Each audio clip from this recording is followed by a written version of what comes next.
Dakar 2000 was supposed to be special. It was in more ways than one. On the bikes, it was a battle, always in preview between Sankt and Roma, BMW and KTM. Sankt it was that took the opening stage, throwing down the gauntlet, the champion, getting the psychological advantage.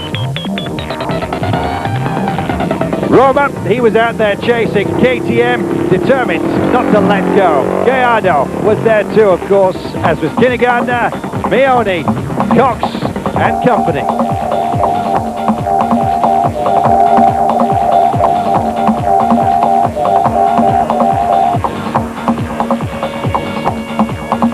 KTM started to wind in BMW. The lead became theirs. Then their troubles began. Gallardo with engine problems. Meoni crashing out, damaging his shoulder. The reins passed to others, but how long could they carry it on?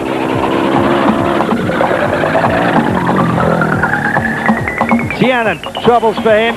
There were troubles for BMW as well. John Deacon was to go down, out himself, shedding a few tears.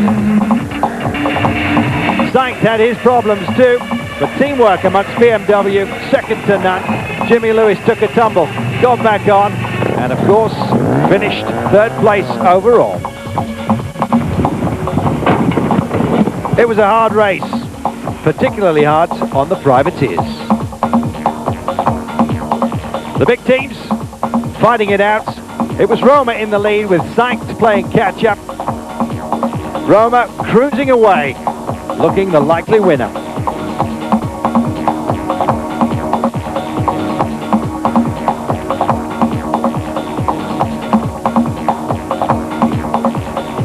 Well, Roma's lead up to 20 minutes, and then it all came to a halt. We were in Yamek. It was airlift time to avoid a terrorist threat. All vehicles, trucks, cars, and of course bikes, helicopters and personnel transported to Sabah in Libya.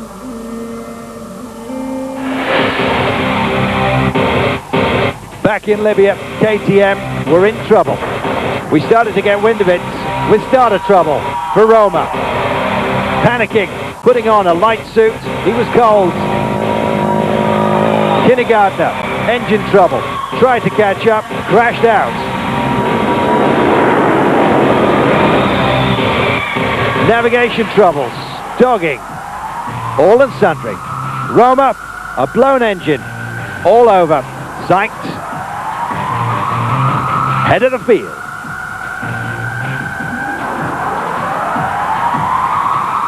Others enjoying themselves. Peggy Lundmark, here all on his own with a pack on his back full of bits. 11th overall by the end of the rally.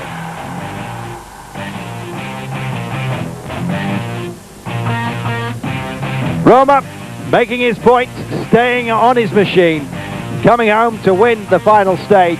Sankt, though, the champion, once again for BMW.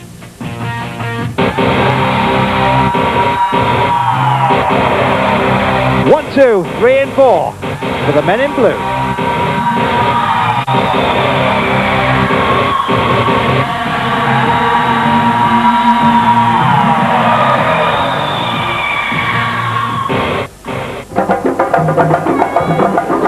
Yes, Dakar started us off with a bang.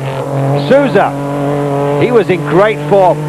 Said there'd been doubters. He never doubted his own ability. He took the opening stage. Well, early on there were difficulties for many, not least Luc Alphonse having to pull his car across the line unassisted for the last couple of hundred meters to get his time check. The scenery, beautiful as ever as we move from Senegal to Burkina Faso. Jutta Kleinschmidt taking a stage win. Problems for Sabi. Almost failed to start the third stage. Gearbox trouble on the Ford. The team arrived at 5:30. Had to change the transmission before 7:30 starts. Sabi gunning for the horizon like a man possessed. Loving it. When he finally got moving, that was. Non, le cap est pas terrible. Hein. Le cap était plus à gauche. Ah, navigation troubles, there were.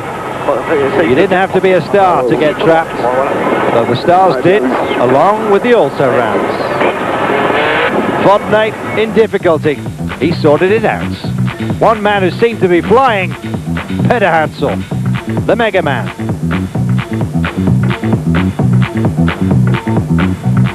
The main contenders were starting to show themselves. Schlesser was up there, a couple of stage wins for him. Shinazuka, Souza, and then, of course, that airlift for the cars, disrupting the rhythm as it had done the bikes. How would they restart? Mentally, how would they cope? Well, Fontenay, it was that went out with a blast, winning the starts of the final phase of this year's Dakar. We were desert racing at long last, moving from Libya through to Egypt, and on the flat and the fast stuff. The Schlesser buggies, outstanding. The cream, as they say, always rises to the top. Kleinschmidt slamming on the brakes by the dune. It was a warning that others perhaps should have heeded. A mass start a day later, and we were heading for tragedy. An accident almost wiping out Mitsubishi's challenge. And it was Sabi that found them. Oh là là, oh là là, oh là là là là là là. Hey, tu vois le drame? What drama, he says, immediately instructing the helicopter to call the medics. He says it's already been done. Souza, Shinazuka, Prieto and Demevius crashing out. Others just about managing to survive a deadly drop on the back of a wasted dune. Well, 3 required neurosurgery, all others bar one hospitalized. It wasn't over. Romu's had his own troubles, witnessing the biggest tumble on the Dakar. Delavan, a miracle. He and his co-driver unhurt, the Nissan drove on. As the stages got faster, Schlesser just pulled away. He was a winner in waiting. He knew it. So did everybody else. Peter Hansel trying his best to keep up in a straight line. Just didn't have it.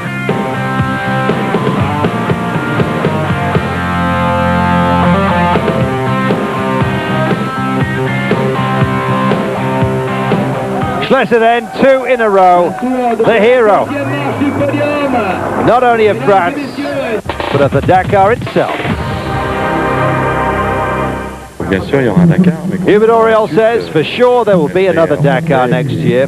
As you know, the Dakar is a passionate affair, so we'll be waiting for our return to Paris. Let the cake cool down, he says. Then we'll make a decision on what route we'll be taking next time around. We'll think about it, think about what's happened, but for sure, there'll be many new ideas. We've got some already. We'll be here in the future. The race goes on.